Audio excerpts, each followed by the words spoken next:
सत्कारेमि सम्मानेमि कल्याणं मङ्गलं देवयं चेयं पज्वासामि मथेन वन्दामि तिखुतो आयाहिनं पयाहिनं करेमि वन्दामि नमंसामि सत्कारेमि सम्मानेमि कल्याणं मङ्गलं देवयं चेयं पज्वासामि मथेन वन्दामि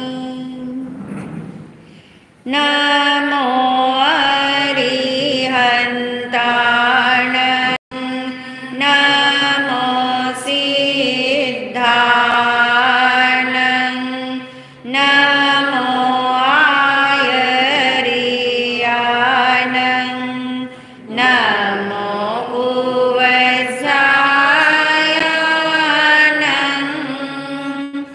नमो लोये साहुनं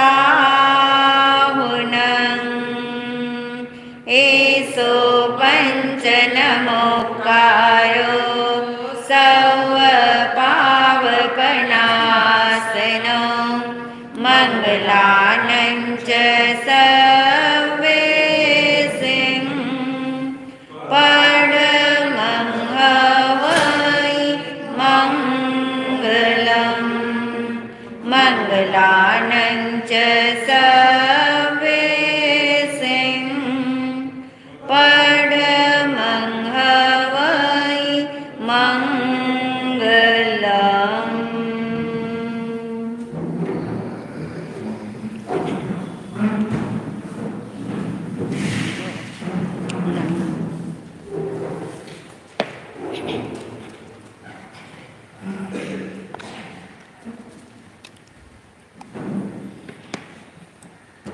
हाथ जोड़े आंखें बंद।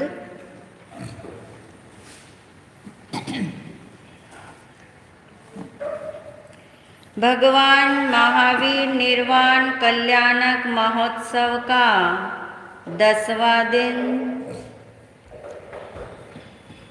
जिन वाणी के प्रति भीतर में अहोभाव जगाई, मेरा आज का दिन धन्य है जो मुझे भगवान की वाणी को सुनने समझने का अवसर मिला। ऐसी भावधारा के साथ श्री उत्तराध्यान सूत्र के मूल पाठ वांचन की आज्ञा ग्रहण करेंगे। इच्छाकारिणं सन्दिशः भगवन् इच्छाकारिणं सन्दिशः भगवन् इच्छाकारिणं सन्दिशः भगवन्। हे भंते, हमारी इच्छा है आप हमें आज्ञा प्रदान कीजिए। आपकी इस वाणी को भीतर में समाते हुए हम सबकी आत्मदृष्टि खुले। इस भावना के साथ आंखें खोले।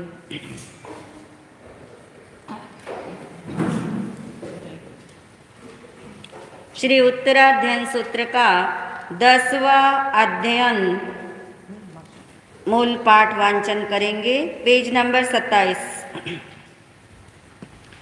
10वें अध्ययन का नाम है द्रुमपत्रक।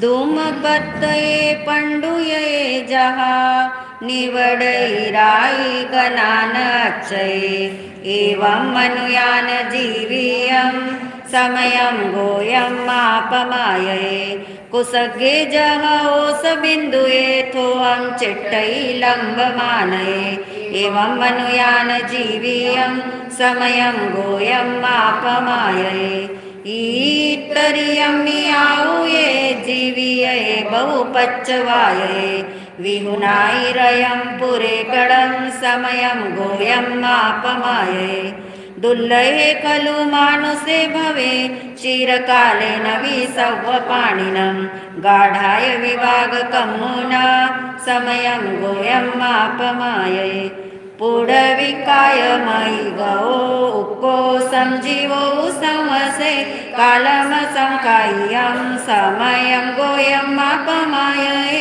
आउकाय मयि गौ उक्को संजीवो संवसे कालम संकाय्यं समयं गोयं मापमायै ते उक्काय मयि गौ उक्को संजीवो संवसे कालम संकाय्यं समयं गोयं मापमायै वाउकाय मयि गौ उक्को संजीवो संवसे कालम संकाय्यं समयं गोयं मापमायै वनसहिकाय मयि गौ उक्को संजीवो संवसे कालमनन्तदुरन्तं समयं गोयं मापमायै देन्द्रियकाय मयि गौ उक्को संजीवो संवसे कालं संकिज्य सन्नियं समयं गोयं मापमायै तेन्द्रियकाय मयि गौ उक्को संजीवो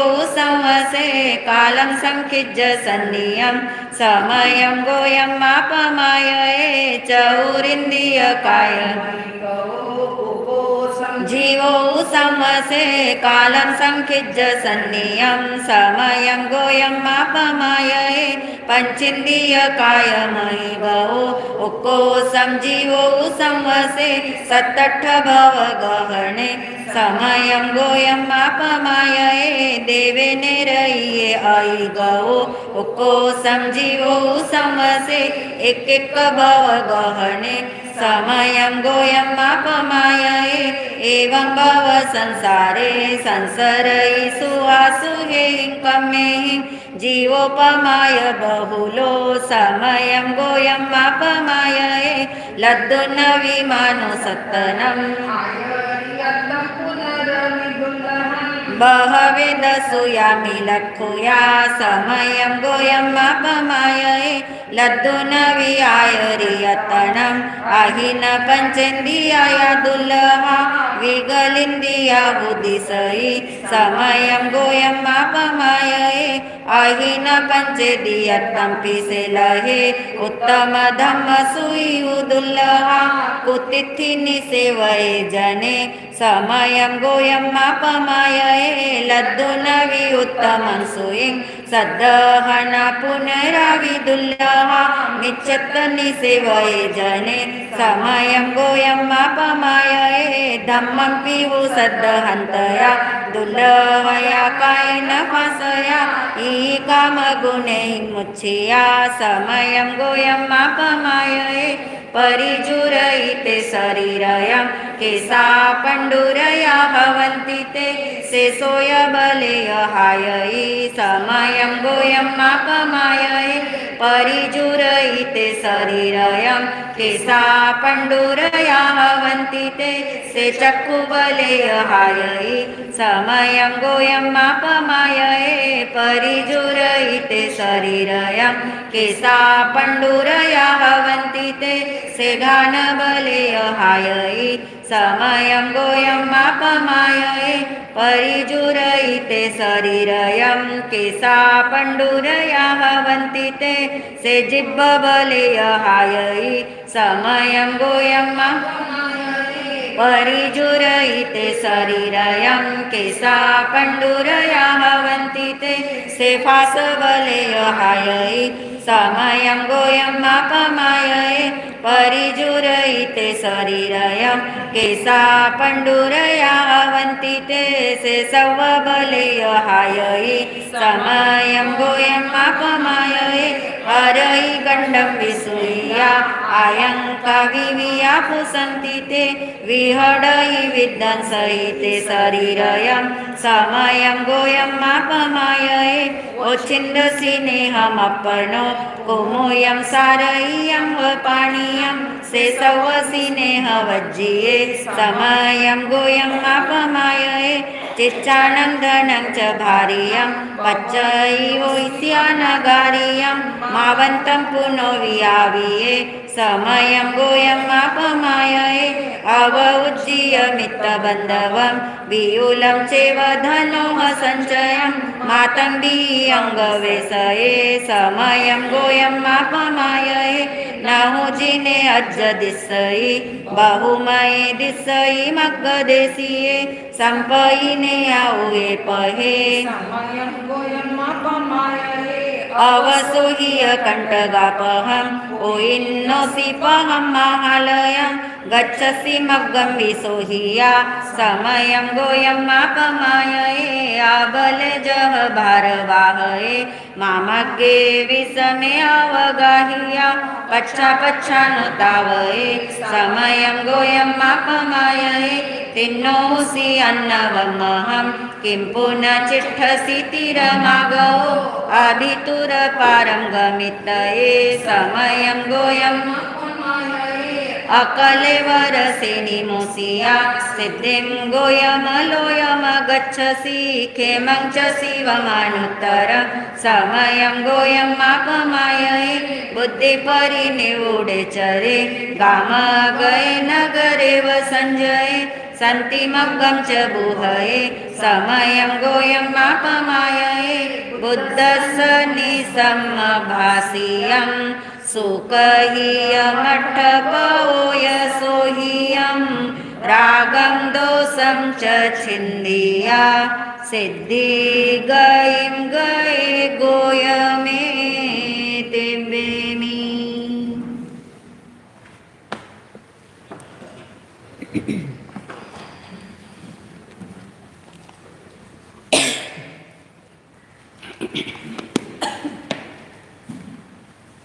मैं हूँ आत्मा शुद्ध आत्मा शुद्ध आत्मा को नमन। मैं हूँ आत्मा शुद्ध आत्मा शुद्ध आत्मा की शरण गुरुवंदना गुरुवंदना गुरुवंदना बारंबार गुरुवंदना गुरुवंदना गुरुवंदना बारंबार।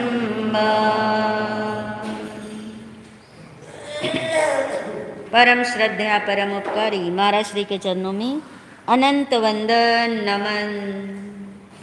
सभी शुद्ध आत्माओं को अनंत वंदन नमन। भगवान महावीर निर्वाण कल्याणक महोत्सव का आज 10वां दिन। अभी हमने श्री उत्तराध्ययन सूत्र के 10वें अध्ययन का मूल पाठ श्रवण किया। अभी उसका विवेचन सुनेंगे। उससे पहले हम 9 अध्ययन के नाम दोहराने वाले हैं।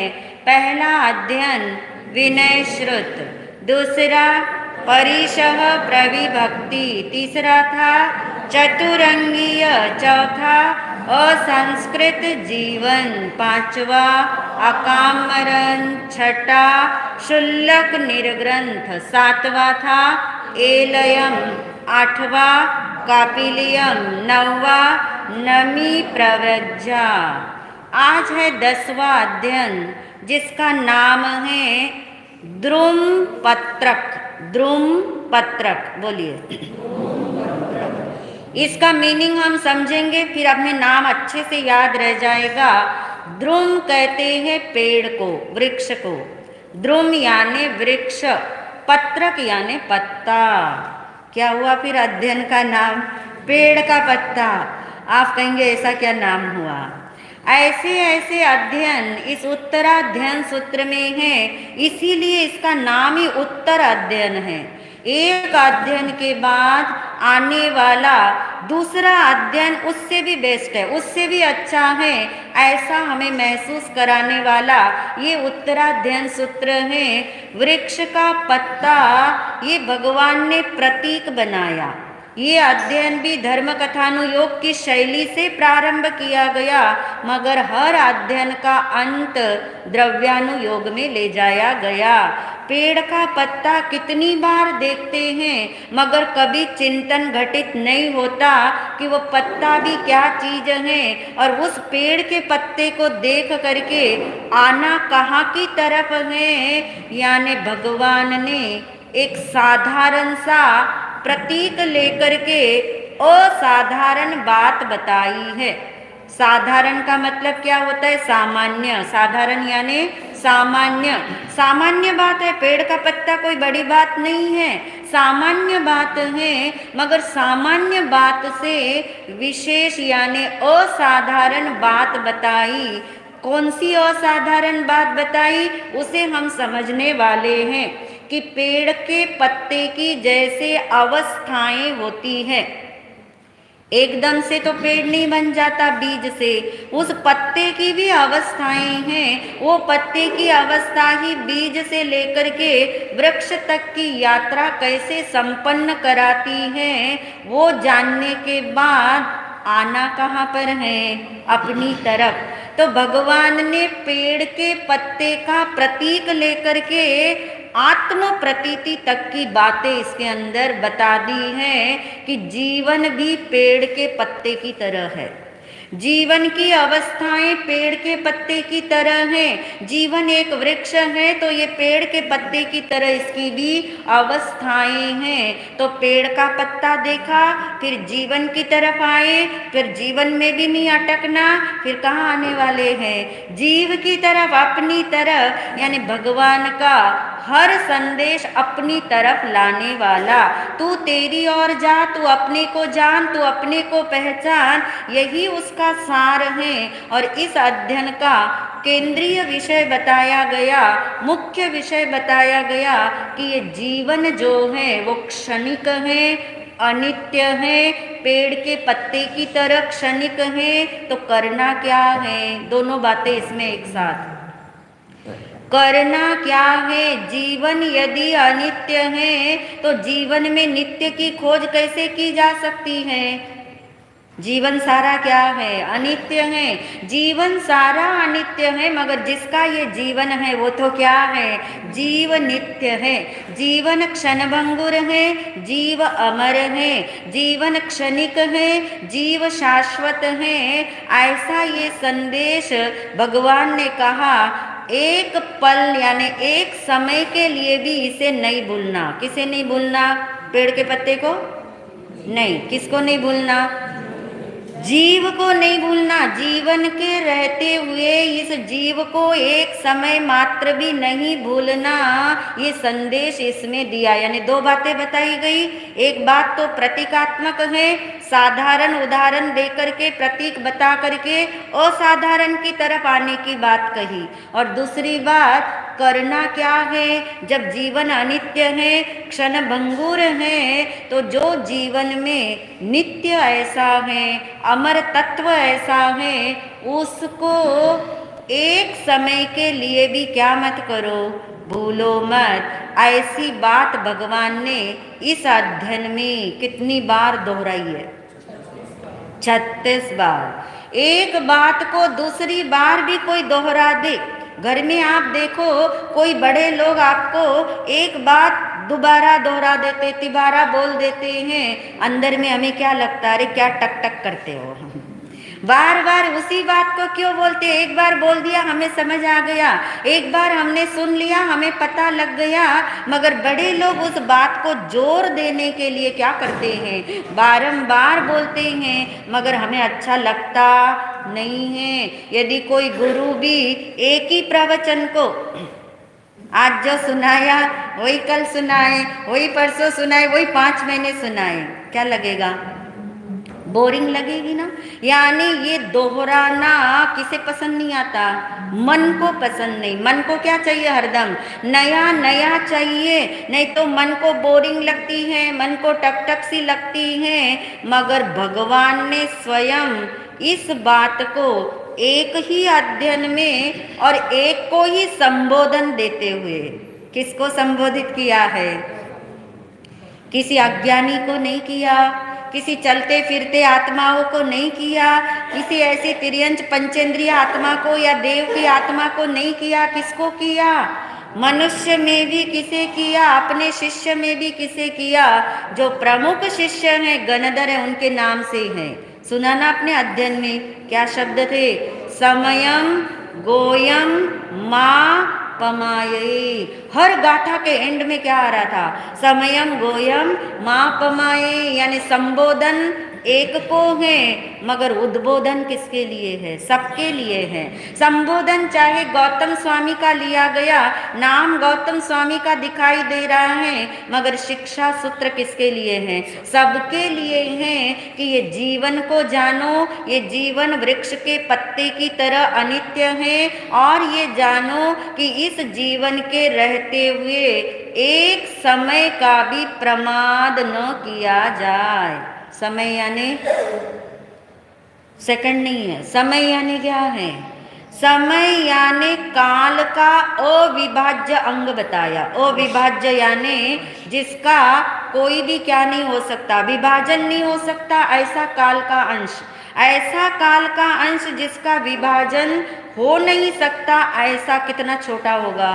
कितना छोटा, जिसके लिए आपको पता है आँख की पलक झपकने में संख्यात नहीं कितने समय निकल जाते, असंख्यात समय निकल जाती हो, ऐसा ये एक समय के लिए भी भगवान ने कहा प्रमाद मत करना। प्रमाद यानी आलस और प्रमाद में बहुत अंतर है। भगवान को आलस बोलना होता तो आलस शब्द भी ले सकते, मगर हमने प्रमाद और आलस को एक कर दिया। भगवान ने प्रमाद और आलस को अलग अलग बताया। प्रमाद करना यानी आलस करना नहीं है।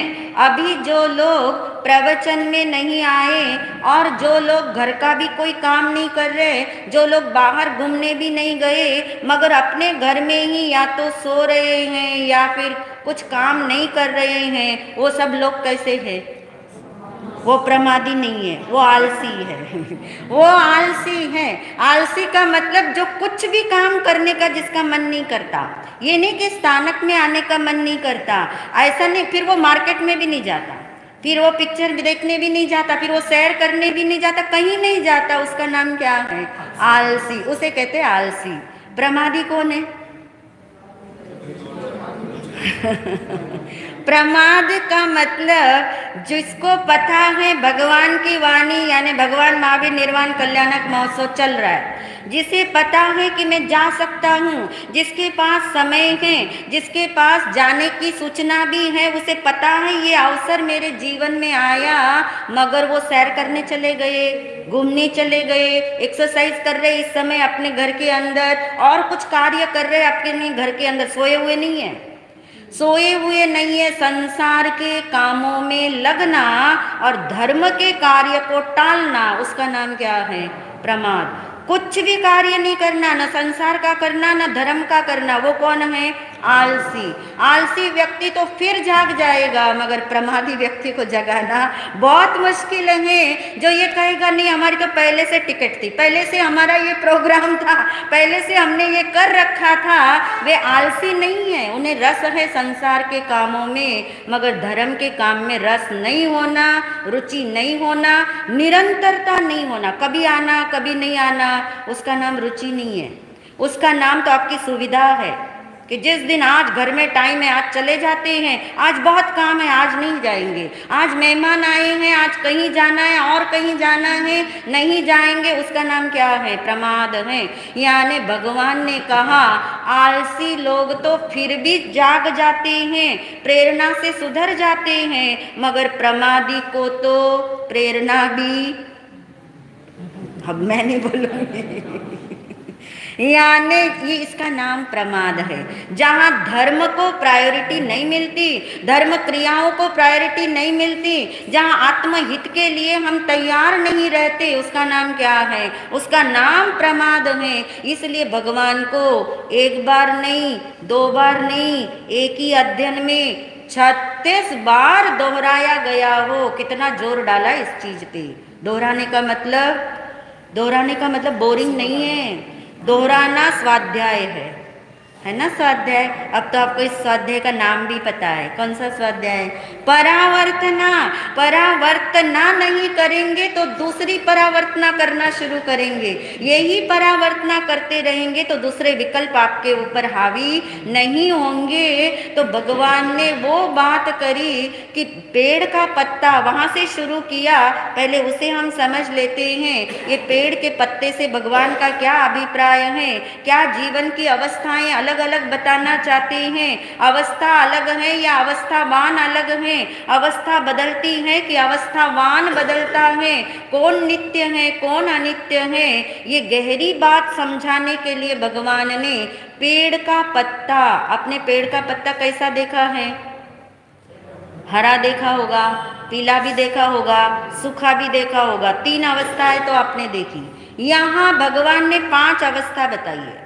पेड़ के पत्ते की 5 अवस्था बताई है। जैसे ही बीज से वो पत्ता उगता है, अंकुरित होता है, जैसे ही अंकुरित होता है पत्ता, कभी आपने देखा वो उसका कलर हरा नहीं होता, कैसा? हाँ, लालिमा लिए हुए, और इतना कोमल होता है, इतना सुकुमाल होता है कि उसे देखते ही बनता है। स्पर्श भी उसका बहुत कोमल है, जिसको बताया गया कोम्पल। क्या कहते हैं? कोम्पल। यानी पेड़ के पत्ते की पहली अवस्था का नाम क्या दिया? कोम्पल। जहाँ उसकी मुलायमता है, कोमलता है, लालिमा लिए हुए हैं, स्पर्श से बड़ा नरम है। और फिर दूसरी अवस्था में वो पेड़ का पत्ता आता है, जहाँ वो अभी पूरा हरा नहीं हुआ, पूरा लालिमा वाला भी नहीं है, ज़्यादा हरा है, थोड़ी सी लालिमा है, मगर सुकुमाल है। उसका नाम है किसलय अवस्था। पहली कोम्पल अवस्था, दूसरी है किसलय। किसलय का मतलब उस कोम्पल से थोड़ा क्या हो गया? बड़ा हो गया, मगर कोमलता उसकी क्या है? वैसी ही है। हरापन भी आया, मगर हरापन भी ऐसा डेलिकेट जैसा दिखता है। तीसरी अवस्था है पत्ते की। आप साथ साथ जीवन की भी लगाते जाना। तीसरी अवस्था है पत्ते की, जहाँ पूरा हरा हो गया है और थोड़ी कठोरता आई है अब उसमें। जो स्पर्श पहले मुलायम था, सुकुमाल था, अब वो वैसा नहीं रहा, थोड़ा कठोर हो गया है। यानी हरा हो गया, कठोर हो गया। और वही पीला पत्ता धीरे धीरे अब क्या हो गया? हरा पत्ता क्या हो गया? पीला हो गया। हरा पत्ता धीरे धीरे क्या हो गया? पीला हो गया। उसकी भी अवस्था आप देखते, एकदम से नहीं होता, थोड़ा थोड़ा पीला दिखता है, कम हरा दिखता है, फिर हरा दिखना बंद हो जाता है, फिर क्या है? पीला पत्ता। और वही पीला पत्ता चौथी अवस्था हो गई। पहला कोम्पल, दूसरा किसलय, तीसरा हरा पत्ता, चौथा पीला पत्ता। और वो पीला पत्ता भी धीरे धीरे इतना सूख जाता है, उसका नाम क्या है? सूखा पत्ता। और फिर हवा का एक झोंका आया और पत्ता गिर गया। ये पत्ते की कितनी अवस्था हो गई? 5 अवस्था। अब ऐसी 5 अवस्था जीवन की, वो तो आपने समझ ही ली। पहली कोम्पल की अवस्था, जैसे बच्चा जन्म लेता है वो कोम्पल वाली अवस्था। फिर बच्चा धीरे धीरे बड़ा होता है, शैशव अवस्था जिसे कहते हैं, वो उसकी किसलय अवस्था। हरा पत्ता यानी उसकी यौवन अवस्था। पीला पत्ता यानी प्रौढ़ अवस्था। अभी पूरा बूढ़ा वृद्ध हुआ नहीं, पूरा जवान अभी है नहीं, वो कौन है? प्रौढ़ अवस्था। और सूखा पत्ता वृद्ध अवस्था, जहाँ जर्जरता आ गई, कब कौन से समय का धक्का लगे और ये जीवन क्या हो जाए? समाप्त हो जाए। ऐसी जीवन की भी 5 अवस्था। इसलिए अध्ययन का नाम ही क्या दिया? द्रुम पत्रक। पेड़ का पत्ता जब भी देखो कितना अच्छा लगता है देखने में। लोग सैर करने जाते हैं, पेड़ के पत्तों को देखते हैं, आंखों, हाँ, शौक से भी देखते हैं। यानी उनको जब भी आप देखो, कोई ऑक्सीजन लेने के लिए देखते हैं, कोई प्राणायाम करते हुए देखते होंगे। जब भी अब आप पेड़ के पत्ते को देखोगे, पेड़ के पत्ते पे नहीं अटकना, कहाँ आना है। जीवन अपनी अवस्था भी चेक करना, साथ में कहाँ चल रहे, कोम्पल किसले, या फिर युवा या प्रौढ़ या वृद्ध अवस्था में। ये 5 अवस्थाएं बता करके जीवन को पेड़ की उपमा दी गई कि जीवन एक वृक्ष है फानी, फानी यानी नश्वर। जीवन एक वृक्ष है फानी, बचपन पत्ते शाख जवानी, फिर है पतझड़ खुश्क बुढ़ापा, इसके बाद खत्म है कहानी। बस यही कहानी है, ये जीवन की कहानी है नश्वरता की। यानी पेड़ के पत्ते को देख के कहाँ आ गए, जीवन तक पहुँच गए। जीवन की अवस्था को देखा, बदलती अवस्था को देखा, और एक गहरा संदेश इसमें छिपा है। आप देखो, कोई जरूरी नहीं है जो कोम्पल है वो किसलय बने, जरूरी है नहीं। कोई भी कुचल देता है, वो कोई भी उन्हें हटा देता है, उखाड़ देता है। कोई जरूरी नहीं कोम्पल का पत्ता क्या बने, किसलय बने। किसलय के बाद भी क्या आए उसके अंदर, हरा पत्ता बने, कोई जरूरी नहीं। हरे से क्या बने, पीला बने, पीले से क्या बने, सूखा बने, कोई जरूरी नहीं। ऐसी अनित्यता का चिंतन करना। कितने ऐसे जन्म हमारे बीत गए जहाँ गर्भ में ही क्या हो गई, मृत्यु हो गई। कितने ऐसे जन्म हुए होंगे जहाँ हमने जन्म तो लिया मगर शिशु अवस्था तक भी नहीं पहुँच पाएंगे। और कितने ऐसे जन्म बीते होंगे जहाँ बचपन तो बीता मगर जवानी तो आ ही नहीं पाई। कितने ऐसे लोग दुनिया में होंगे जो जवान तो हो गए मगर प्रौढ़ नहीं हो पाए। और कितने ही प्रौढ़ ऐसे होंगे जो क्या नहीं हो पाए। यानी ये अवस्थाएं भी सबको एक साथ मिले ये भी कोई गारंटी नहीं है। ऐसा ये जीवन नश्वर है, ऐसा ये जीवन क्षणभंगुर है। इसलिए कहते हैं, कभी आप पढ़ते होंगे बृहदालोचना के अंदर, बहुत सुंदर संवाद है इसका, सूखा पत्ते का और पेड़ का। बहनों को याद आ रहा होगा, पेड़ के पत्ते का, सूखा पत्ता और पेड़ का एक संवाद बहुत सुंदर है। वो भी जीवन की इस अनित्यता को ही बताने वाला है। जहाँ कहा जाता है जब सूख गया पत्ता, अब उसे पता है सूखे पत्ते को कभी भी हवा का झोंका आएगा, मेरा इस पेड़ से क्या हो जाएगा, वियोग। इसलिए वो सूखा पत्ता जाते जाते क्या कहता है, पान खिरन तो इम कहे, सुन तरुवर वन राय। अब के बिछड़े कब मिले, दूर पड़ेंगे जाए। क्या बोला सूखे पत्ते ने, अब तो हम सूखे पत्ते हैं, कब खिर जाए पता नहीं है। और एक बार खिर जाए तो हे तरुवर हम कब वापस मिलेंगे कुछ पता नहीं है। और पेड़ ने कितना सुंदर उत्तर दिया, तब तरुवर उत्तर दियो, सुनो पत्र एक बात, इस घर याही है, एक आवत एक जात, एक आवत एक जात। तरुवर ने क्या कहा कि ये कोई नई बात नहीं है, यहाँ इस घर की यही रीत है, एक जाता है और एक आता है, एक आता है और एक जाता है। यानी इस जीवन के अंदर रहते हुए ये बात हमें इस तरह से समझ में आ जाती है कि ये जीवन कैसा नश्वर है। यही जगत की रीत है, यही जीवन की रीत है, यही संसार का स्वरूप है। इसलिए भगवान ने कहा करने जैसा क्या है और आपने करने जैसा क्या मान रखा है उसको चेक कर लो।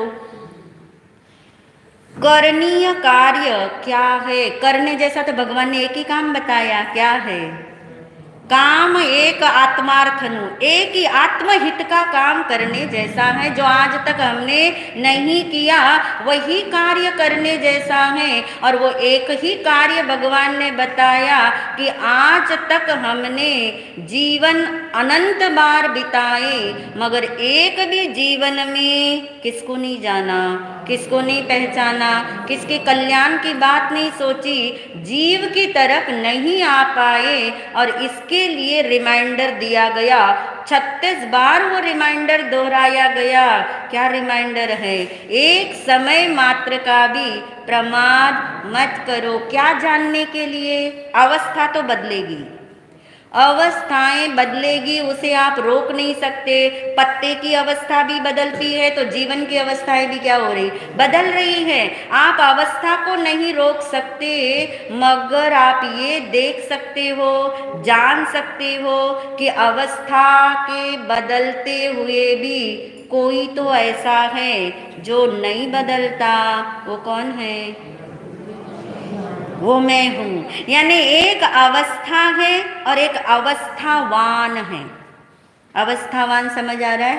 अवस्थावान बदलता नहीं, अवस्थाएं क्या होती है, बदलती हैं। आप बचपन में थे, फिर युवा अवस्था, फिर प्रौढ़ अवस्था, ये क्या हो गई, अवस्थाएं बदल रही। शरीर की भी बदल रही, यानी पेड़ के पत्ते की भी बदल रही। ऐसे ही आत्मा की भी अवस्थाएं क्या हैं, बदलती हैं, मगर आत्मा नहीं बदलता। याद करो, चक्र घूमता हुआ दिखाई देता है, मगर आदमी यानी आत्मा नहीं घूमता। ऐसी अवस्थावान को देखो। मैं अवस्था रूप नहीं हूँ।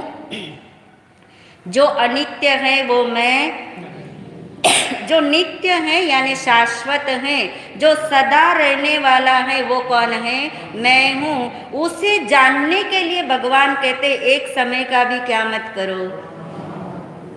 तो प्रमाद का मीनिंग क्या समझ आ रहा है? आलस नहीं है, ये तो पक्की बात हो गई।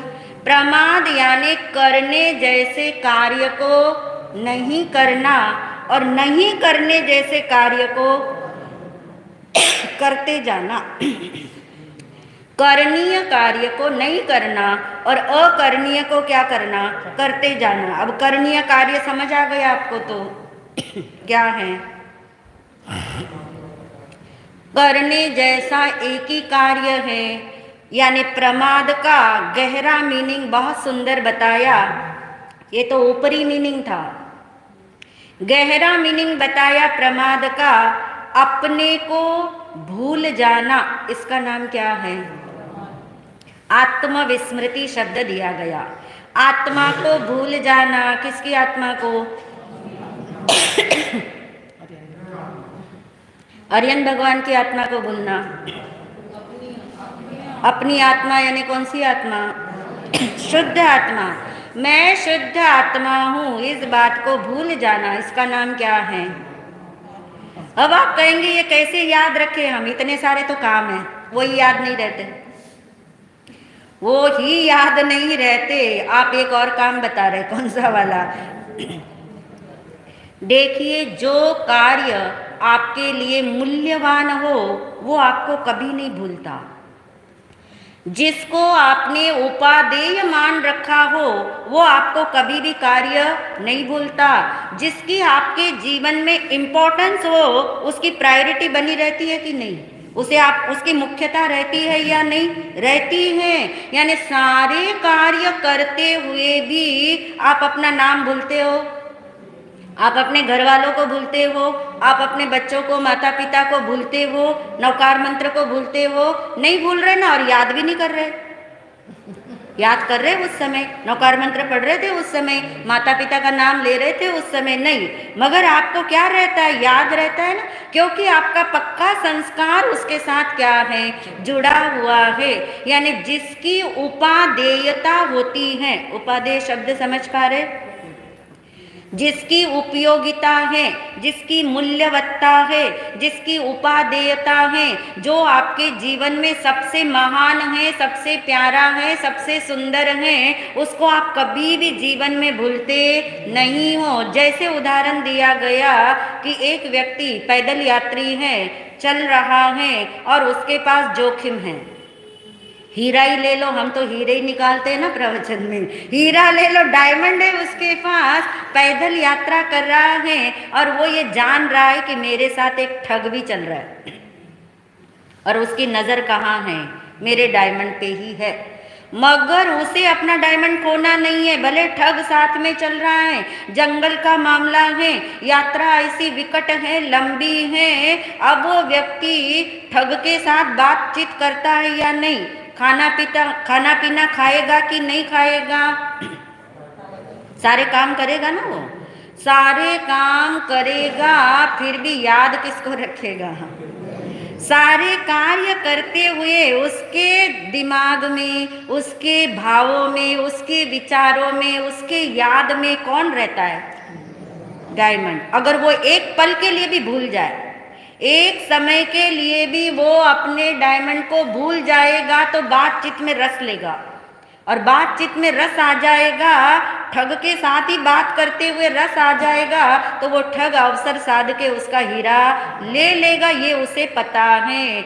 ऐसी समझ लीजिए, मैं भी एक मूल्यवान वस्तु हूँ। मैं यानी मैं निज शुद्ध आत्मा, वो डायमंड जितना भी मूल्यवान हमें नहीं लगता, उतना भी यदि मूल्यवान लगना शुरू हो जाए, आप व्यापार करो कोई बात नहीं, खाना पीना बनाओ कोई बात नहीं, लोगों से बातें करो कोई बात नहीं, नींद भी ले लो कोई बात नहीं, मगर आपको अगर उसकी उपादेयता होगी तो बारंबार आपको स्मरण आएगा, बारंबार अटेंशन वहाँ जाएगा, आपका अटैचमेंट वहीं बना रहेगा। इसका मतलब क्या हुआ? यानी जो हमारे लिए उपादेय होता है उसकी हमारे जीवन में प्रमुखता होती है। जिसकी प्रमुखता मेरे जीवन में है वो मेरे लिए क्या बन जाएगा? उपादेय बन जाएगा। और जो उपादेय है वो मौलिक हो जाता है, वही मुख्य होता है, उसी की प्रायोरिटी रहती है, वही नंबर 1 पे रहता है, तो कभी उसको भूलेंगे हम? नहीं भूलेंगे। और जिसको भूलेंगे ही नहीं तो उसको याद करने की कहाँ जरूरत है? इसी तरह भगवान ने बारंबार ये संदेश दिया, समयम गोयम माँ पमाये। अब कोई ये ना समझ ले ये तो गौतम स्वामी को बोला, हमको तो नहीं बोला। देखिए, गौतम स्वामी 4 ज्ञान के धारी है। गौतम स्वामी क्षायिक सम्यक दृष्टि आत्मा है। गौतम स्वामी जो है अप्रमत्त अवस्था में रहने वाले साधक हैं। फिर भी भगवान ने उनको संबोधित करके कहा ताकि ये समझ आए कि हम तो किस खेत की मूली है। जब गौतम स्वामी को बोला तो यहाँ पे गौतम स्वामी एक व्यक्तित्व के रूप में भी है, और गहरा मीनिंग यदि हम इसका देखें अध्यात्म वाला, तो गोयम यानी नाम नहीं है, वो गौतम स्वामी का नाम नहीं है, गो प्लस यम है। गो कहते संस्कृत में इंद्रियों को, 5 इंद्रियों को लेना गो के नाम से, उसका सूचक है, उसकी प्रतीक है। और यम प्रतीक बनाया मन का, तो 5 इंद्रियां और मन को किसमें लगाना? आत्मा में लगाना, अपनी तरफ मोड़ना, इसका नाम गोयम है। यदि हम गोयम बोलेंगे तो गौतम स्वामी याद आएंगे तो ध्यान उनकी तरफ जाएगा। अध्यात्म कहता है तू अपनी तरफ आ, और गोयम का ये मीनिंग डाल ले कि 5 इंद्रियां और मन, इसको क्या बोलते हैं? 5 इंद्रियां और मन से जो ज्ञान होता है वो मतिश्रुत ज्ञान है, वो इंद्रिय ज्ञान है, वो क्षयोपशम ज्ञान है, वो हमारा प्रकट ज्ञान है। उसको कहाँ लगाना है और कहाँ लगा रखा है? जितना ये हमारा क्षयोपशम ज्ञान बाहर में लगेगा उसका नाम प्रमाद, और जितना अंतर्मुखता की ओर लगेगा वो अप्रमाद नहीं है। वो क्या है? उसकी तरफ की यात्रा है, उस तरफ अपनी तरफ मुड़ रहा है, जो एक दिन क्या बनेगा? अप्रमत्त अवस्था में आएगा। इसलिए इस अध्ययन का पूरा निचोड़ इतना ही है कि किसी भी तरह से द्रुम पत्रक से यानी पेड़ के पत्ते को देखकर, जीवन की अवस्था को देखकर, अवस्था बदलती है ये जानकर, अवस्थावान को दृष्टि में रखते हुए अपनी तरफ लौटने का जितना प्रयास होगा उतनी अंतर्मुखता आएगी, प्रमाद हटेगा और एक दिन सबके जीवन में वो अवस्था आएगी जो मोक्ष मार्ग खोल दे। इन्हीं भावों के साथ ओम शांति।